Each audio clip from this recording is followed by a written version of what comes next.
முடியலையே. நம்ம ரசிகர், நம்ம நடிகரா இருந்து நம்ம கேள்வி கேட்டா நம்மள எதெல்லாம் பண்ணி நம்மள அடக்கணுமோ எல்லா விதத்திலையும் நம்மள அடக்குறாங்க. இத நம்ம நம்ம ரசிகர்களை அரசியல் மயமாக்கணும், நம்ம அரசியலுக்கு வரணும்னு சொல்லிட்டு எல்லாத்தையும் விட்டுட்டு நம்மளுக்காக வந்திருக்காருங்க.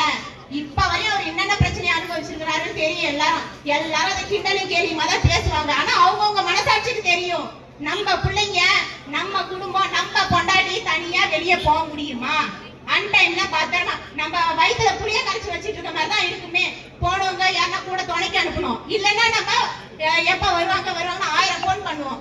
நம்பி நம்மளால அனுப்ப முடியல எங்கேயும். காந்தி சொன்னாரு, உடம்பு நிறைய நகை போட்டுட்டு ஒரு பெண் வெளியே நைட்ல வெளியே வந்து நிம்மதியா வீடு தரோம்னா அதான் சுதந்திரம்னு சொல்லிட்டு நகை இல்லைங்க. இப்ப தனியாவே போக முடியல. இப்ப தனியா போயிட்டு நிம்மதியா வீட்டுக்கு வர முடியல. வெளியே போனாலே வேலை முடிஞ்சு போச்சு. வீட்டுக்குள்ள இருந்தாலும் பயம்தான் நம்மளுக்கு. எவன் எந்த நேரத்துல வந்து கதவை தட்டுவானோ சொல்லிட்டு எந்த ஒரு